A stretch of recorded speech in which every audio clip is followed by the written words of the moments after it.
Hello आस्था, कैसे हो? Sir मैं अच्छी हूँ। बढ़िया हो। और कॉन्ग्रेचुलेशन, तुम्हारा कॉलेज ऑफ आर्ट में एंट्रेंस क्रैक हो गया है। कैसा लग रहा है तुम्हें? सर बिल्कुल अनएक्सपेक्टेड था। अमेजिंग ही फीलिंग है, मतलब मिक्स्ड इमोशंस एक्सप्रेस नहीं कर सकते इसे वर्ड्स में। ओके। तो अच्छा लग रहा है, मतलब थोड़ा डर लग रहा था पहले कि यस, होगा कि नहीं होगा। तो बहुत ज्यादा लगा था। एक्चुअली क्या हुआ था, जब मैंने मेरा जीएटी दिया था आई वाज लिटरली क्राइंग। मैं रोते रोते घर आई थी कि मेरा बिल्कुल अच्छा नहीं है, बहुत ज्यादा डिफिकल्ट आया था। और ये मेरा सेकंड अटेम्प्ट था, उसके कंपैरेटिवली काफी डिफिकल्ट मुझे लगा था पहले जो सीयूईटी दिया था। तो उसमें तो इतनी ज्यादा श्योर हो गई थी कि नहीं होगा। उसके बाद जब रिजल्ट आया तो एक जनरल कैटेगरी का और ज्यादा फियर था, क्योंकि इतनी वीडियोस देखी थी कि आपको सबसे हाईएस्ट स्कोर ही करना होगा तब आपका मेरिट लिस्ट में नेम आएगा। तो और एक्सपेक्टेशंस थोड़ी डाउन ही हो गई थी। उसके बाद मैं अपना एनसीसी काम करने चली गई थी कि मैं श्योर थी अब होगा नहीं। जामिया में एक्सपेक्टेड था कि होगा, उसमें उसमें भी नहीं हुआ। तो मेरा था सीयूईटी तो और बेकार ही है, इसमें तो बिल्कुल भी नहीं होने वाला है। और लास्ट डे था आई थिंक, मैं बाहर ही थी तब। तब मेरिट लिस्ट देखी, एकदम आई वाज सरप्राइज्ड कि मेरिट लिस्ट में नाम कैसे आ गया। मतलब ओवरवेल्म्ड हो गई थी। और हाँ, एक्साइटमेंट भी थी। और उस time I think 4 to 5 days, yes sir, 4 to 5 days बचे हुए थे उसकी प्रैक्टिकल के लिए। और जामिया में मुझे लगा था मैंने मिस्टेक की होगी तभी सिलेक्शन नहीं हुआ है। और फिर आपका वो पूरा अकेडमी का आया था कि उसे ज्वाइन करके आप पूरी क्लासेस कर सकते हो विद टिप्स एंड ट्रिक्स। तो मैंने फिर उधर से पे करके ज्वाइन किया था। काफी नॉमिनल प्राइस था, मतलब बाकी लोग भी ले रहे थे आसपास, पर वो एक्सपेंसिव भी था और मुझे लगा था सिखाएंगे भी नहीं ढंग से।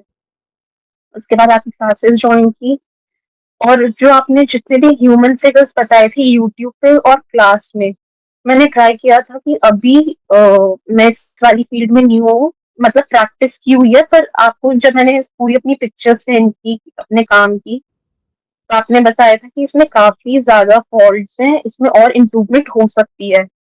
तो उससे पहले अपनी मिस्टेक्स मैंने इम्प्रूव करने शुरू की थी। मैं मेरा था कि किसी से कंपेयर नहीं करना है अपना काम, क्योंकि जब किसी और से कंपेयर करते हो तो अपना काम हमेशा खराब ही लगता है।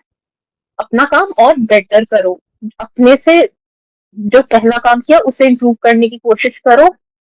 वही किया था। मैंने 4-5 दिन में एक आपकी बताई हुई ह्यूमन फिगर्स की सारी प्रैक्टिस की थी, कॉम्पोजिशन की।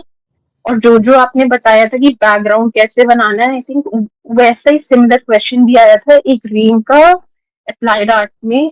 और एक आया था अपना इमेजिनरी कॉलेज आपने कैसे इमेजिन किया था जब आप इस कॉलेज में नहीं आए थे, दिल्ली कॉलेज ऑफ आर्ट में। एक वो बनाया था। यही था सर। तो वो सारी ट्रिक्स बहुत ज्यादा हेल्पफुल थी, तो उससे हो गया था। बट फिर भी एक नर्वसनेस होती है अंदर कि होगा कि नहीं होगा। उसके बाद कुछ बोल भी नहीं सकते आर्ट वाली फील्ड में। तो एक बार उसमें हो गया तो उसके बाद था कि जल्दी से एडमिशन ले लो, and that was the end of the journey. और तुम्हारा आर्ट इंडियन अकेडमी में और सौरभ सर के साथ, यानी कि मेरे साथ, कैसा एक्सपीरियंस रहा क्लासेस को लेके? फिर बहुत ज्यादा अच्छा था, क्योंकि इतनी डिटेल में कभी किसी ने मेरी मिस्टेक्स मुझे बताई नहीं थी कि इसे करेक्ट कैसे करना है। पहले किसी ने बताई भी होगी तो बस बोला होगा कि ये गलत है, पर ये क्यों गलत है, ऐसे इसका प्रोपोर्शन कैसे सही होगा, ऐसे कभी किसी ने नहीं बताया था। तो बहुत अच्छा था, वो सब सीखने को मिला और इन डेप्थ में चीजों को जानने को मिला। तो उससे और इंटरेस्ट भी डेवलप हुआ इस सब्जेक्ट में। बिल्कुल। और उसके और बाद जैसे तुम ऑनलाइन क्लासेस ले रहे थे अभी, ठीक है, अभी तुम्हारा एंट्रेंस क्रैक हो यस, गया कॉलेज ऑफ आर्ट का। तो यस, जब तुम ऑनलाइन क्लासेस ले रहे थे, तो बहुत से बच्चे होते हैं जो सोचते हैं कि हम ऑनलाइन लें या ना लें। वो सोचते हैं कि ऑफलाइन में ज़्यादा अच्छा बताएंगे, लेकिन मेन फ़र्क ये था कि आप किस टीचर से सीख रहे हो, क्या टेक्निक्स आप सीख रहे हो, वो चीज़ें मैटर करती हैं। तो उन बच्चों को तुम क्या कहना चाहते हो? तो पहला तो ऑनलाइन ज्यादा बेस्ट है। अगर आप एकदम लास्ट मोमेंट पे हो, आपको भी कई बार होता है सारे एक साल से सीख रहे होते हैं रेगुलरली, तो एक उसमें कंपटीशन वाली स्पिरिट आ जाती है कि उन्हें उनसे compete कर पाओगे कि नहीं। ऑनलाइन होता है, आप सबका काम भी देख पाते हो, एक इजीली एक्सेसिबल होता है और आने जाने का आपका टाइम भी बचता है। तो वो ज्यादा बेटर है। ऑफलाइन में आसपास देख लेंगे पर ट्रैवलिंग का टाइम काफी जाएगा, तो वही टाइम प्रैक्टिस के लिए यूज हो सकता है। और बिल्कुल सही बात दूसरा, है। ऑनलाइन में आप कई बार सामने क्लास में कुछ लोगों को तो बोल नहीं पाते, डाउट्स उनके भी मन में होते हैं, तो ऑनलाइन वाले बच्चों के आधे डाउट्स उनके वो क्लियर कर लेते हैं अपने। तो बेनिफिट्स ऑनलाइन के मुझे ज्यादा लगे ऑफलाइन की क्लासेस से। बिल्कुल बाकी सही। दोनों क्लासेस हुँ, बाकी दोनों क्लासेस इक्वली होती है। बिल्कुल। अब वो आपकी पर्सनल चॉइस के ऊपर है, आप कौन सी हुँ। प्रेफर करते हो। हाँ, तो वही ना कई बार बच्चे इस चक्कर में गलत जगह चले जाते हैं सीखने के लिए और ऑफ़लाइन के चक्कर में कई बार लोकल टीचर्स के पास चले जाते हैं और फिर काम इम्प्रूव होने की बजाय और ख़राब हो जाता है। जैसे मैं भी आई थिंक वो मिस्टेक लास्ट के मोमेंट पे करने वाली थी, पर उसके बाद हुआ कि यहीं से सीखना है। हुँ, बिल्कुल सही बात। तो अगले साल फिर चलो हमारे एग्ज़िबिशन होगी, ठीक है, कॉलेज ऑफ आर्ट में, तो मिलने आएँगे सबसे और भी जिनका बच्चों का हुआ है, तुम सब एक ही वैसे सब मैंने अप्लाइड आर्ट में हो, एक ही साथ पढ़ने वाले हो, तो वो भी एक सही रहता है जब एक अकेडमी से निकले हो, साथ में पहले ऑलरेडी जानते हो, तो आसान हो जाता है और सबको जानना-पहचानना ना। यस बिल्कुल। सर। और तुमने भी काफ़ी मतलब जो मेहनत करी, जो भी मैंने तुम्हें सिखाया, जो भी तुम्हें बताया, वो तुमने फ़ॉलो किया, ठीक है, अच्छे से काम किया। बहुत से स्टूडेंट्स हैं जो कि बिल्कुल भी काम नहीं करते और तुमने काफ़ी मेहनत करी, प्रैक्टिस करी, जो भी चीज़ तुम्हें बताई जाती थी क्लास में, तुम उसको करके लाते थे, दिखाते थे सबको। तो वो भी एक अच्छे स्टूडेंट की निशानी होती है कि अच्छे से काम करो, अच्छी सी चीज़ें सीखो और पूरी तरीके से लगे रहना, बिना मतलब बिना किसी तुमने एक भी दिन की छुट्टी नहीं ली होगी मेरे ख़्याल से इतना मुझे याद है। तो ये भी एक चीज़ मोस्टली मैटर करती है। लास्ट डे का टाइम बिल्कुल।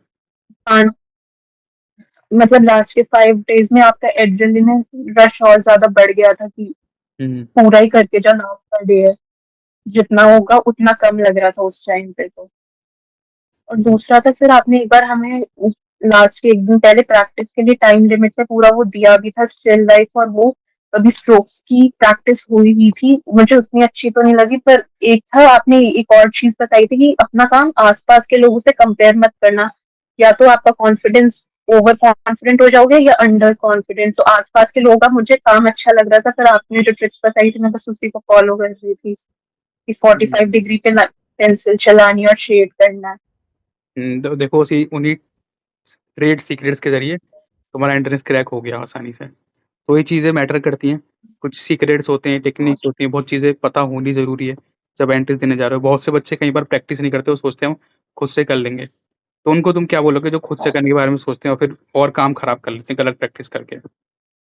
ये तो मेरे पे खुद से tried and experimented hmm, method हो चुका है, जैसे मैंने भी एक बार किया था, मुझे कोई नॉलेज नहीं थी तब बीएड की कैसे किया है, सीयूईटी में मेरा हुआ भी नहीं था। उसके बाद सेकंड टाइम में ये कोचिंग ली थी मैंने। कोच नहीं सर, फर्स्ट टाइम में कोई कोचिंग नहीं ली थी, खुद ही हुँ, प्रैक्टिस करते थे, खुद ही मतलब खुद ही सब करती थी। और उसमें कोई एक मिस्टेक बताने वाला मेंटोर आपको चाहिए होता है कि आप मिस्टेक क्या कमिट हुँ, कर रहे हो।